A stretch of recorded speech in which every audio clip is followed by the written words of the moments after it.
Welcome to the fourth and final stage of the 2017 Abu Dhabi Tour. On the agenda today was 26 laps of the 5.5km Yas Marina Formula 1 circuit, adding up to 143 kilometers in total. Thrown in with 3 intermediate sprints with 15, 10 and 5 laps to go, so there was still plenty of bonus seconds and points to offer a little extra incentive for our 6 breakaway riders who escaped under the floodlights on an unusually damp evening. The torrential conditions would make even staying upright a challenge tonight.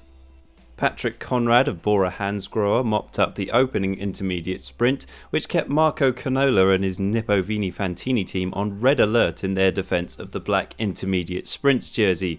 With Conrad taking out the second sprint 5 laps later, the urgency to shut the move down was now becoming desperate. Fortunately, Conrad was in no mood to push himself too hard, with some way still to go in this stage. Indeed, with riders dropping back to the bunch at regular intervals, the livelihood of the attack fell to BMC's Dylan Teuns and the Movistar pair of Alex Dowsett and Jorge Arcas.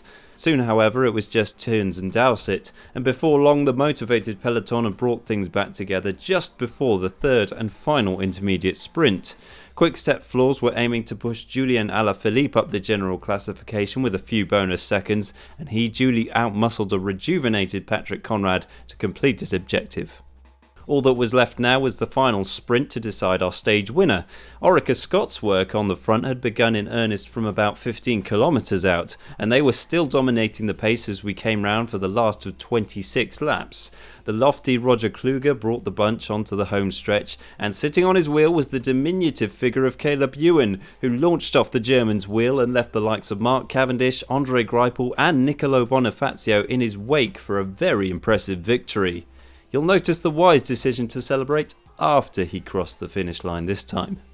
The Australian has proven this week that he's more than a match for the best in the world, and hopes will be high as he builds for his first major goal of the season, the Giro d'Italia. If you ever wondered how many watts you need to win a World Tour sprint stage, here's your answer. Ewan produced a 15-second power of 1066 watts with a maximum of 1296. Incredible numbers for a man of his size. Now compare that with third place Andre Greipel, who actually generated much greater numbers in that final sprint. 1329 watts over 15 seconds with an eye-watering peak of 1545. I suppose this just goes to show you that power only gets you so far. Superior positioning and even Ewan's incredibly low position on the bike are all very important when it comes to the sprint finish. Race leader Rui Costa stayed safe and delighted his new sponsors with a GC win in the one and only Middle Eastern World Tour event. Zakarin and Dumoulin complete the podium, and Alaphilippe and Conrad both improved their position in the standings thanks to bonus seconds earned today. A quick rundown of the other classifications for you now. Mark Cavendish added the green points jersey to his stage win earlier in the week. Julian Alaphilippe won the white jersey for the best young rider. Patrick Conrad is the intermediate sprint king thanks to today's heroics.